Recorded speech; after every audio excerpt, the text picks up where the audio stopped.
රවිට බයයි. ඇයි රවිට බය? අපරාධ පරීක්ෂණ දෙපාර්තමේන්තුවේ මේ රවිට නෙවෙයි. ඒ රවිට බය මහ බැංකුව. සෝරි. ලේකම්තුමා රවිසේන රත්නමැතිතුමාට විශාල සුපහාරයක් එල්ල කරනවා. මම අද කියන්නම්. මද්දු බණ්ඩාර රවිසේන රත්න ගෙදර ගිහලා කොච්චර පැය ගණනක් වාඩි වෙලා හිටියද? මට කියන්න.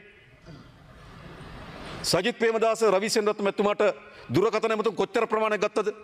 මිස් කෝල් කීයක් තියෙනවද රවිගේ ෆෝන් එකේ? මට කියන්න. සාගර රත්නාගේ ජීප් එකක් එවලා ගෙනිච්චේ නැද්ද? රවිට බයයි. ඇයි රවිට බය? අපරාධ පරීක්ෂණ දෙපාර්තමේන්තුවේ මේ රවිට නෙවෙයි. ඒ රවිට බය මහ බැංකුව. සෝරි.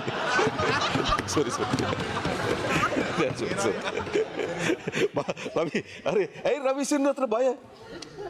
ඇයි බය?